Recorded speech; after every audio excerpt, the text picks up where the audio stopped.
Frères et sœurs bien-aimés, ceux qui sont là notamment pour le second culte, je vous salue fraternellement dans le doux et beau nom de notre Seigneur Jésus-Christ. En tout cas, sachez, et en tout cas l'intime conviction, que là où vous êtes en ce matin, vous êtes à la meilleure place. Alors la Bible nous dit que là où deux ou trois sont rassemblés ensemble, il est présent au milieu de nous. Et le Seigneur étant présent, nous savons qu'il va encore nous toucher, il va nous faire du bien, il va encore nous permettre de grandir avec lui, jusqu'au jour où nous demeurons avec lui dans l'éternité. Que son nom soit exalté dans ce matin. Quand je suis emmené, j'ai l'honneur, j'ai la joie en ce matin de porter la parole de Dieu, et je le fais afin que le Saint-Esprit, qui a été déversé en moi, puisse me conduire, et qu'en ce matin, la chair se taise.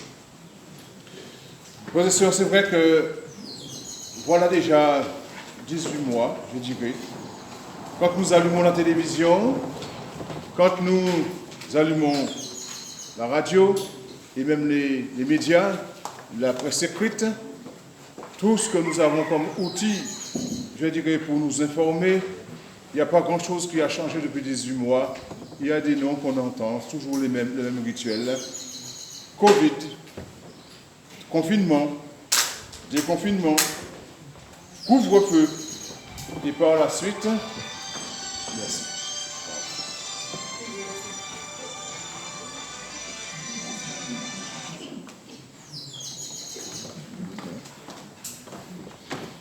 Excusez-moi. Et par la suite, nous entendons parler de vaccins, AstraZeneca, Johnson & Johnson, Pfizer, et j'en passe. Ce sont des mots que nous entendons régulièrement depuis quelque temps, et je dirais que ça devient un petit peu lassant. On nous parle de Covid, on fait des décomptes macabres quotidiennement, des centaines, des milliers de personnes qui sont frappées par cette pandémie. Mais hélas, on n'a pas l'honnêteté de nous dire qu'il y a beaucoup de personnes qui guérissent de cette maladie sans même être hospitalisées ou consultées des médecins. Il y a en tout cas près de 10 fois plus de personnes qui en guérissent que ceux qui en meurent. Mais on s'obstine à nous parler de ces choses-là, peut-être dans le but aussi de créer une forme de psychose, une forme de peur au niveau de l'opinion publique. Mais nous qui avons la connaissance de la vérité, nous qui connaissons le Seigneur Jésus-Christ, nous sommes dans la paix. Parce que Jésus lui-même nous a dit, je vous donne ma paix. Non comme le monde la donne, mais je vous donne ma paix.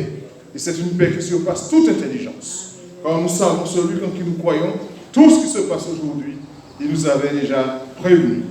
Pourquoi il nous avait prévenu? Parce que si nous remontons, je dirais, à la Genèse, au commencement, quand Dieu créa l'homme et la femme, Dieu avait donné des ordonnances. Il avait fixé des obligations et des interdictions à l'homme. Et malheureusement, nous savons que l'homme a préféré écouter la voix de l'intrus. L'intrus qui s'est, je dirais, invité dans le jardin d'Éden. Et à ce moment-là, l'homme va oublier cette alliance qui avait été passée entre son Créateur et lui, et il va écouter la voix de l'imposteur. Et cet imposteur, il est encore ici-bas, il fait encore des victimes. Il n'a pas changé, la Bible nous dit qu'il est le père du mensonge, et qu'il faut faire le mensonge afin de parvenir à ses fins.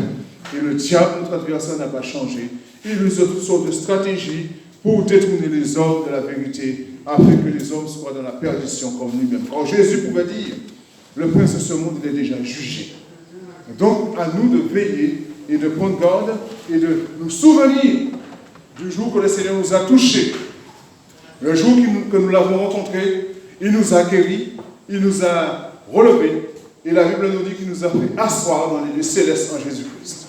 Ma soeur, mon frère, vous qui êtes ici en ce matin, vous êtes dans un corps physique, mais sachez que vos noms sont déjà écrits dans le livre de vie et que demain, vous serez avec celui qui a payé le prix pour voir la croix. Il vous a dit que si vous demeurez dans ma parole demeurera en vous et vous n'avez rien à craindre ici-bas. Je dirais même, comme disait l'Ecclésiaste, à voir tout ce qui s'y passe, il n'y a rien de nouveau sous le soleil. Mais nous qui sommes de ceux qui avons été éclairés par la lumière de Christ, par l'évangile qui a été prêché, nous qui avons reçu cet évangile dans la bonne terre, nous savons que nous avons l'espérance en Jésus-Christ. Que son nom soit béni, frères et sœurs. Alors nous ne pouvons nous résigner à vivre dans la peur, ni dans la crainte, dans la méfiance.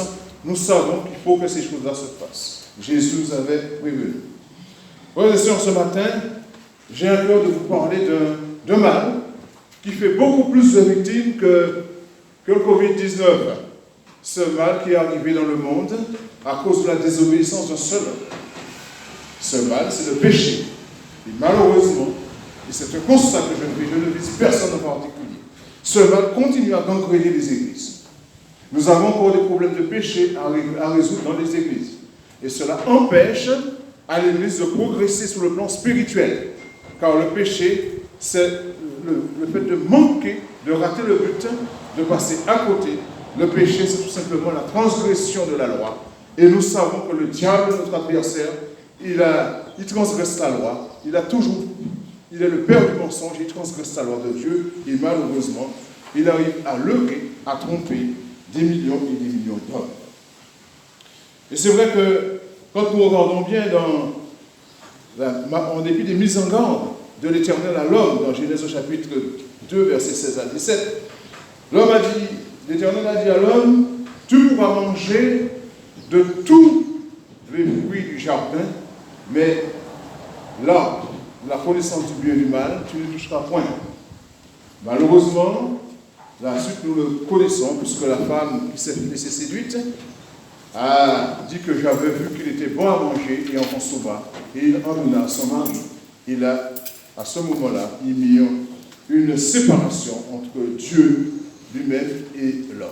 Et malheureusement, aujourd'hui, nous sommes encore en train de payer lourdement les conséquences de cette désobéissance. Mais béni soit Dieu qui a envoyé son Fils Jésus-Christ, qui nous a rachetés au prix de son sang. En ce matin, si tu es là et tu es né de nouveau, sache qu'il n'y a aucune condamnation pour toi. Parce que Jésus-Christ a payé le prix pour toi.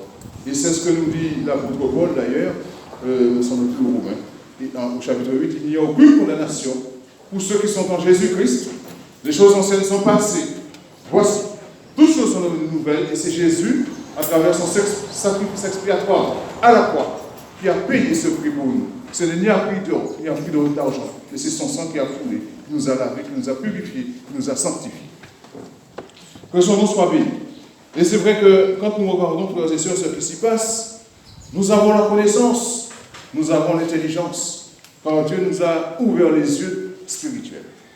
Mais malheureusement, nous voyons qu'il y a encore des hommes qui, parfois, ce sont des élites, des hommes qui prétendent être très intelligents, des hommes instruits, des notables, des hommes qui sont haut placés socialement. Certains sont même ministres, d'autres ont des postes, je dirais, très élevés. Mais en ce matin, je voudrais insister sur une personne qui fait partie des élites et qui a promulgué une loi. Et cette loi va défrayer la chronique, puisque ce que les autres n'ont pas pu faire, elle l'a fait. C'est, bien entendu, cette fameuse loi qui va, je dirais, contrevenir aux ordonnances de Dieu. Cette fameuse loi qui a été promulguée par Mme Christiane Taubira, cette loi qui a été promulguée le 17 mai 2013, ce fameux mariage pour tous. Alors que la Bible nous dit que à la création, l'homme créa la femme, Dieu créa la femme, et l'homme quittera son père et sa mère, s'attachera à sa femme, et les deux n'en formeront qu'une chair. Et c'est ce que Dieu a promis, c'est ce que Dieu a ordonné à l'homme.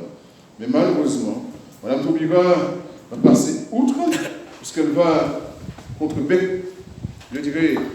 et marées. Elle va passer des nuits et des nuits blanches dans l'hémicycle de l'Assemblée nationale afin de défendre bec et ongle cette fameuse loi concernant le mariage pour tous qui autorise des hommes à se marier entre eux et des femmes à se marier entre elles. C'est une abomination aux yeux de Dieu. C'est une loi immorale.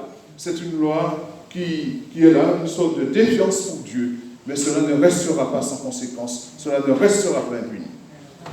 Frères et sœurs, c'est vrai que cette loi, avec le temps, parce que souvent nous oublions, elle est entrée dans les mœurs. Alors que c'est une loi que Dieu condamne formellement. Mais je préfère encore obéir à Dieu que d'obéir à l'homme.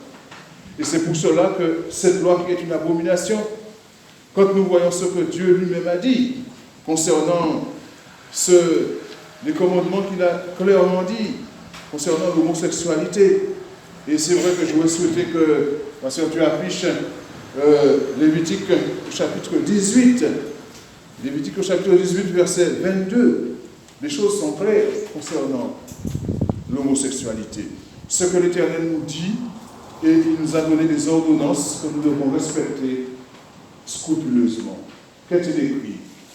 Tu ne coucheras point avec un homme comme on couche avec une femme, c'est une abomination.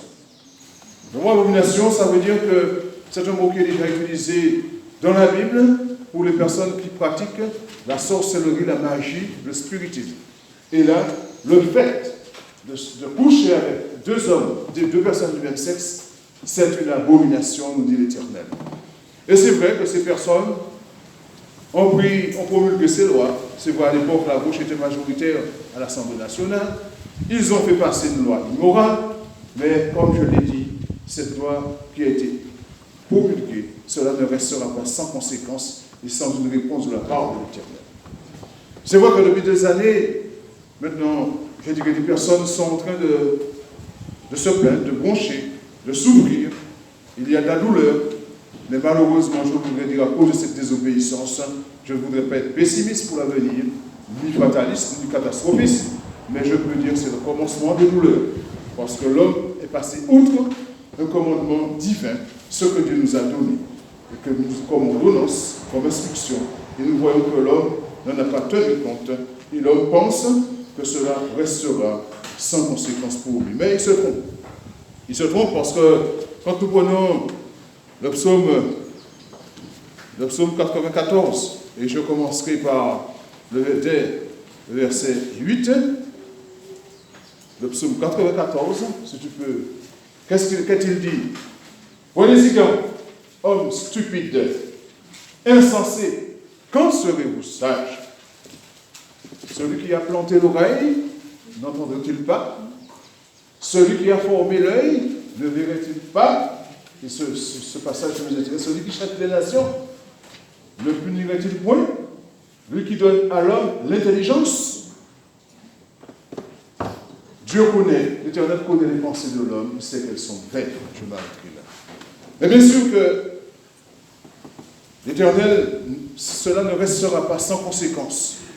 Cela ne restera pas sans une réponse de la part de notre Dieu. Quand il viendra un jour où il va frapper l'homme. Parce que l'homme n'a cessé de se rebeller contre Dieu, de transgresser la loi de Dieu. Et nous savons que souvent, il le fait inspiré par la bête qui est dans le monde, l'imposteur, le père du mensonge, qui veut se faire passer pour Dieu, qu'on appelle d'ailleurs dans la Bible le Dieu de ce siècle.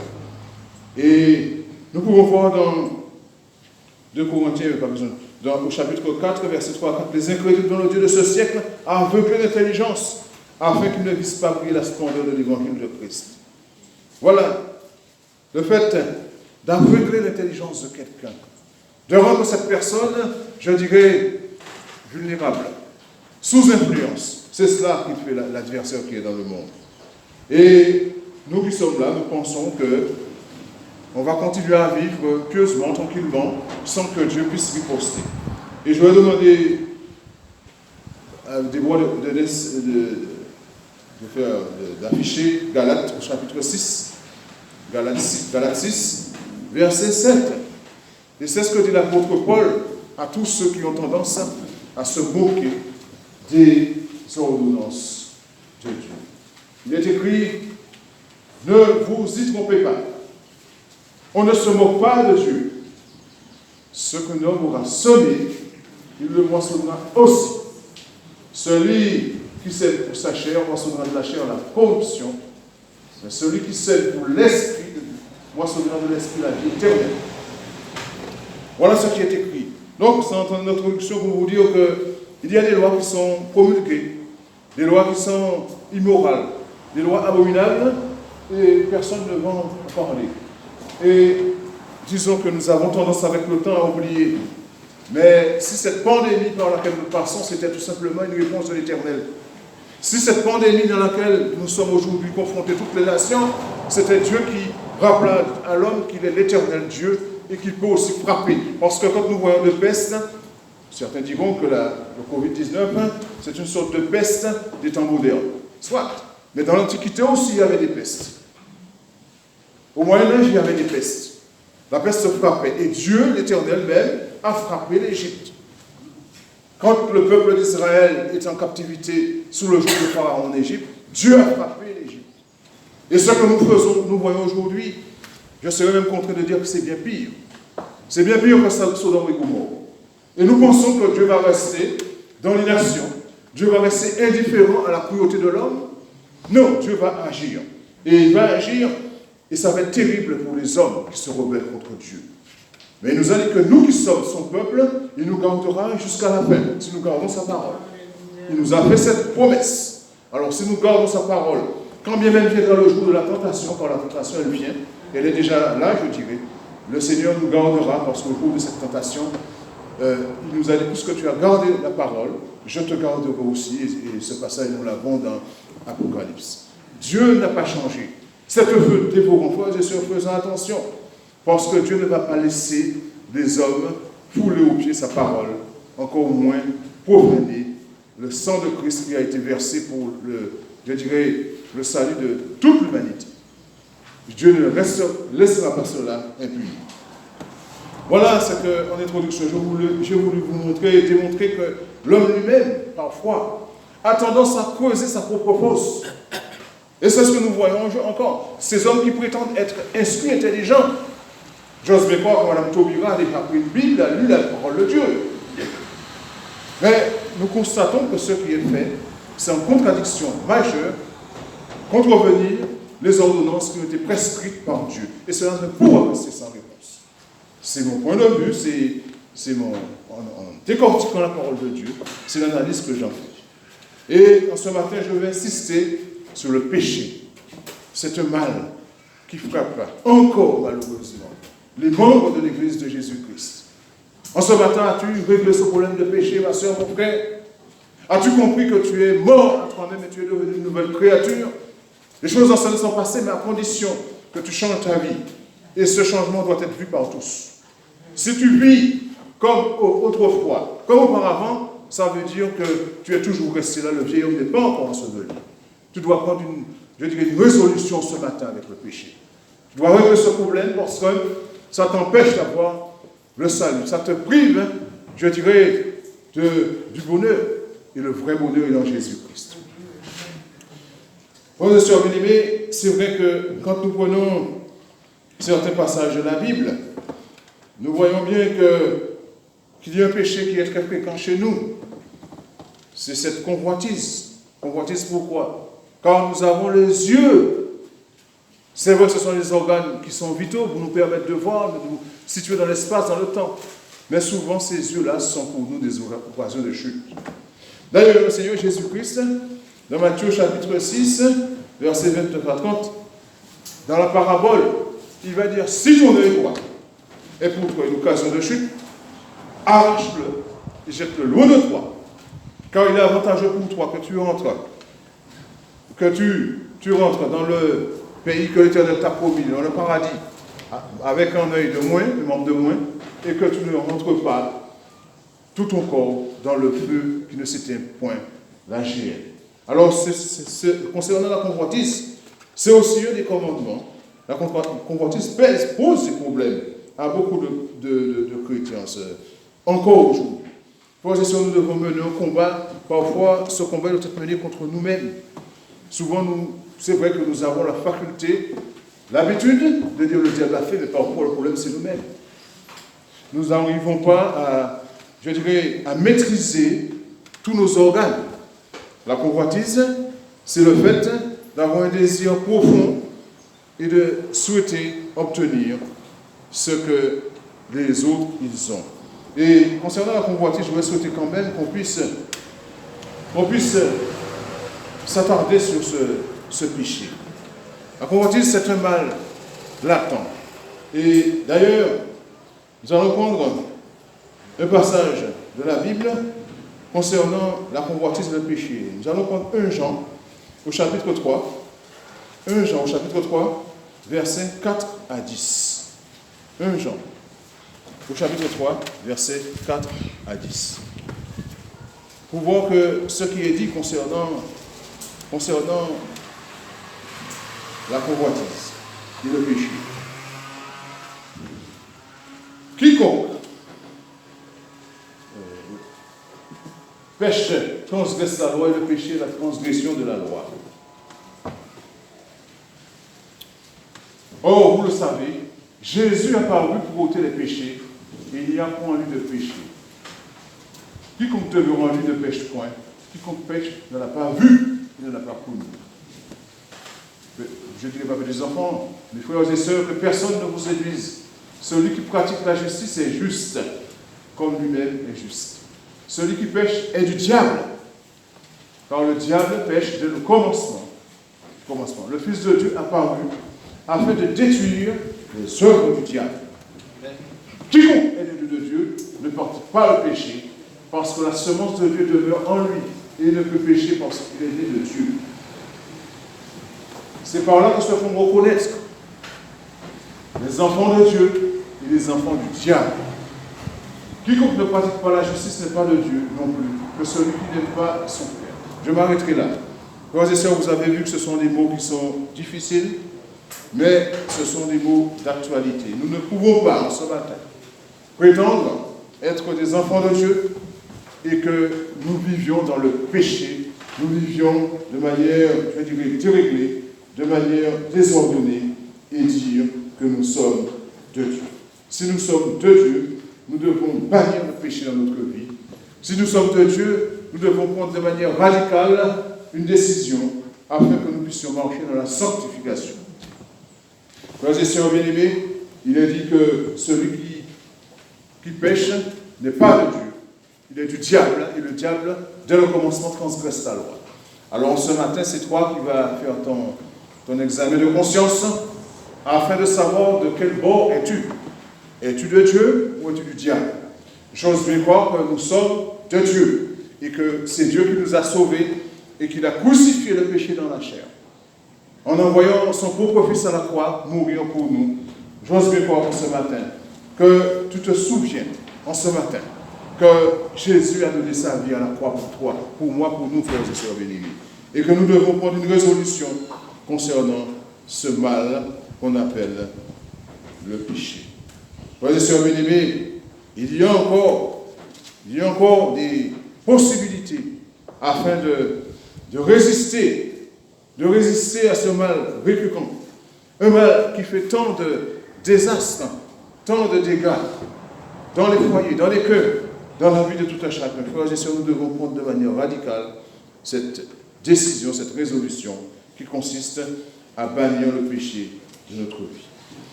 Bien entendu, peut-être que vous me direz que ce n'est pas si facile que ça.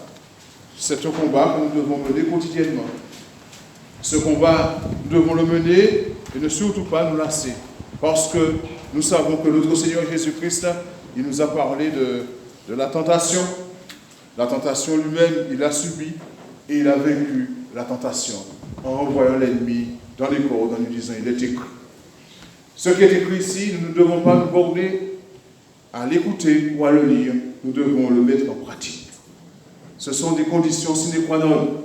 Et c'est pour cela, et c'est à ce prix, que nous allons triompher contre ce mal latent, ce mal récurrent qu'on appelle le péché. Frères et sœurs, en ce matin, c'est vrai que je dois aussi prendre passage concernant Caïn, quand il jalousait et convoitait son frère Abel. L'Éternel l'avait prévenu en disant, le péché se couche à la porte et ses désirs se portent vers toi, mais toi domine sur lui. La question que se pose ce matin, quelle est ta position? Est-ce que tu domines le péché ou c'est le péché qui te domine? J'ose bien croire en ce matin que tu as déjà remporté la victoire contre ce fléau qu'on appelle le péché. Car c'est un fléau qui fait beaucoup plus de morts que le Covid. Domine sur le péché, ça veut dire que prendre des résolutions, marcher dans l'obéissance de marcher en conformité à la parole et regarder Jésus comme modèle. La Bible nous dit qu'il a été tenté en toutes choses, mais il n'a point capitulé devant le péché, il a combattu le péché. Frères et sœurs bien-aimés, nous savons que le combat n'est pas facile, mais nous devons comprendre que cette victoire, nous l'avons déjà obtenue par le sacrifice de Christ.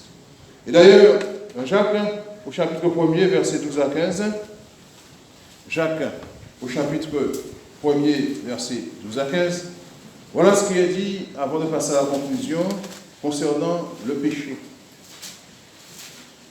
Heureux l'homme qui supporte patiemment la tentation, car après avoir été éprouvé, il recevra la couronne de vie que le Seigneur a promise à ceux qui l'aiment. Que personne, lorsqu'il est tenté, ne dise « c'est Dieu qui me tente ». Car Dieu ne peut être tenté par le mal, il ne tente même personne. Mais chacun est tenté quand il est attiré et amorcé par sa propre convoitise. Vous voyez que ce mot convoitise réapparaît encore. Frères et sœurs, nous devons mener le combat. C'est un combat souvent contre nous-mêmes, parce que nous disons souvent le diable a fait. Le diable, non. En ce matin, je voudrais te dire, toi qui es né de nouveau, le diable n'a aucun pouvoir sur toi.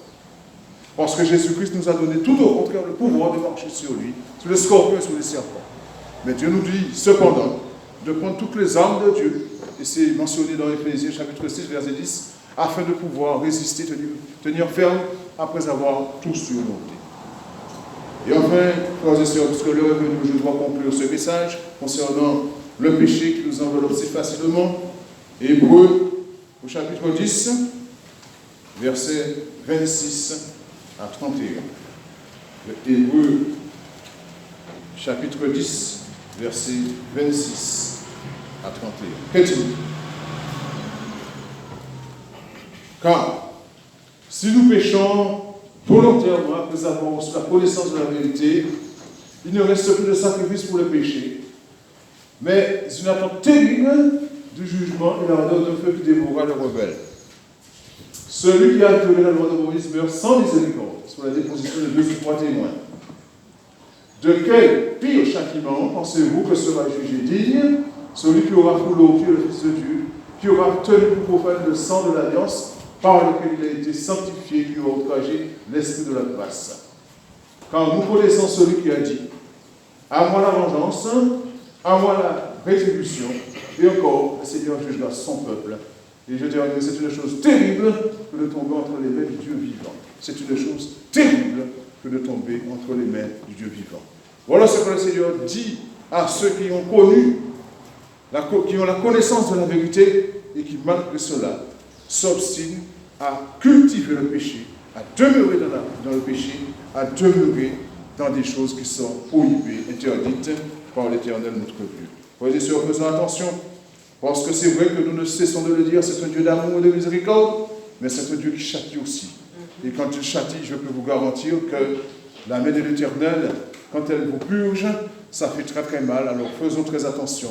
Vivons et marchons à la crainte de l'Éternel, puisque le psalmiste pouvait dire, la crainte de l'Éternel, c'est le commencement de la sagesse. Frères et sœurs bien-aimés, si nous craignons Dieu, marchons à la crainte de son nom, et la crainte sous-entend marcher dans l'obéissance en nous soumettons à l'autorité suprême de Christ. Et pour conclure ce message, je vais prendre 2 Chroniques au chapitre 16, pardon, 2 Chroniques, chapitre 7, pardon, versets 13 à 15. 2 Chroniques, ce sera la conclusion, et par la suite, voilà ce que dit l'Éternel. Quand je fermerai le ciel et qu'il n'y aura plus de pluie, quand j'ordonnerai aux sauterelles de consumer le pays, quand j'enverrai la peste, voilà, il parle encore du mot peste.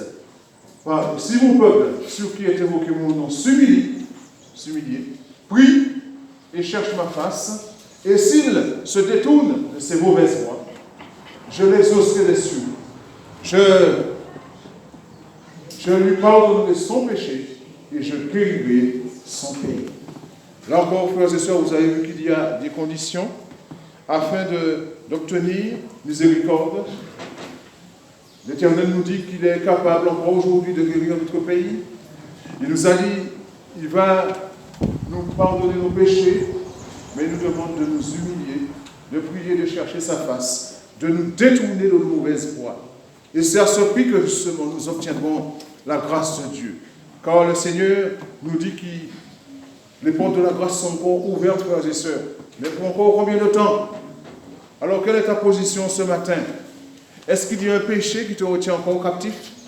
Quelle est ta position ce matin?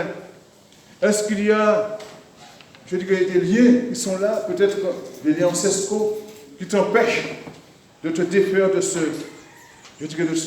cette peste qu'on appelle le péché et qui fait, hélas, plus de morts que le Covid? Quelle est ta position ce matin?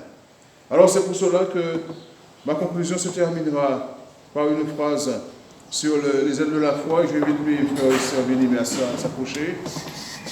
609, sous les ailes de foi, veux-tu briser le pouvoir, le péché? C'est une question qui est posée à toi individuellement ce matin.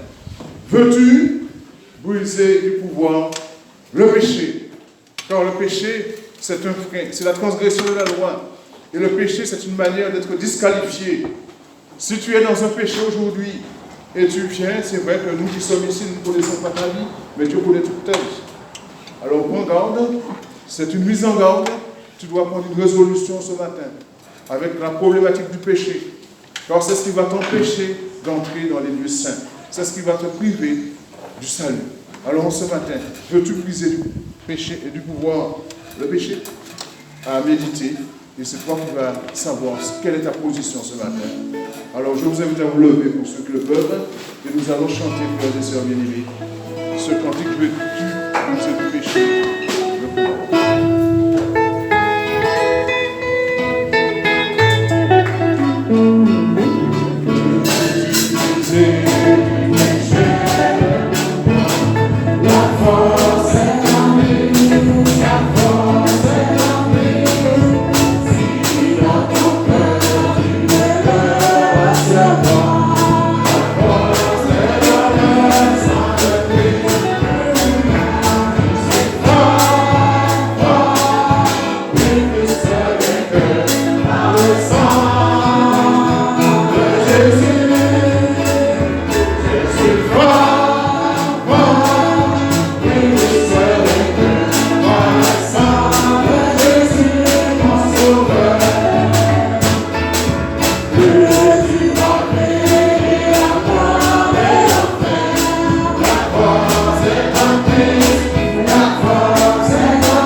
Prions, Père, ce matin contre cette peste des temps modernes, mais bien qu'antique, qu'on appelle le péché qui fait encore tant de ravage. Je vais prier notre Dieu, parce que c'est vrai qu'il y a des liens qui sont là parfois. Ce n'est pas si évident que ça de les briser. Prions, frères et sœurs.